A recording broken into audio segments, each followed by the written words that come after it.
જાફરાબાદના દરિયાકાંઠે એસએમસી ટીમનો મસમોટો દારૂનો સપાટો બોટ મારફતે ઉતારવામાં આવતો 22.75 લાખનો વિદેશી દારૂ ઝડપાયો। કુલ રૂપિયા 33.89 લાખનો મુદ્દામાલ જપ્ત। દરિયાઈ માર્ગે દારૂની તસ્કરીનો કર્યો એસએમસી ટીમે પર્દાફાશ। સ્થાનિક પોલીસ ઊંઘતી ઝડપાઈ। અમરેલી જિલ્લાના જાફરાબાદ મરીન પોલીસ સ્ટેશનની હદમાં સ્ટેટ મોનિટરિંગ સેલ એસએમસીની ટીમે મધરાતે ઓપરેશન પાર પાડી દરિયાઈ માર્ગે થતી દારૂની તસ્કરીનો પર્દાફાશ કર્યો છે। જાફરાબાદ જેટીના સામાકાંઠા વિસ્તારમાં બોટમાંથી દારૂનું કટિંગ થાય તે પહેલાં જ એસએમસીના પીઆઈ આરકે કરમટાની ટીમે દરોડો પાડી 6,859 બોટલ વિદેશી દારૂ સહિત કુલ 33.89 લાખથી વધુનો મુદ્દામાલ ઝડપી પાડ્યો હતો।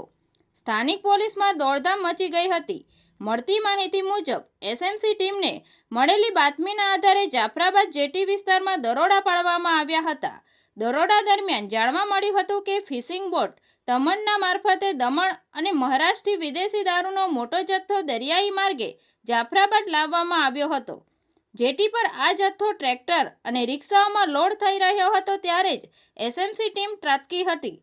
પોલીસે સ્થળ પરથી અલગ અલગ બ્રાન્ડની વિદેશી દારૂની 6,859 બોટલો કિંમત રૂપિયા 22,75,480 જપ્ત કરી અને મળતી માહિતી અનુસાર દારૂની હેરાફેરીમાં વપરાયેલ બોટલ, ટ્રેક્ટર અને છગડો રિક્ષા સહિત 6 વાહનો કિંમત રૂપિયા 10 લાખ સાથે 7 મોબાઈલ ફોન અને રોકડ મળી કુલ રૂપિયા 33,89,380નો મુદ્દામાલ કબજે કરવામાં આવ્યો છે।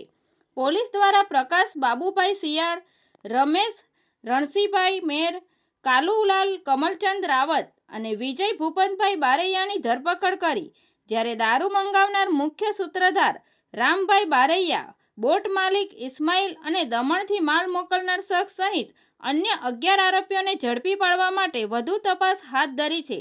તંત્રી મહેબૂબ રફાઈ સાથે રિપોર્ટર સમીર ગાહા, તપસ્વી ગુજરાત ન્યૂઝ, મહુવા।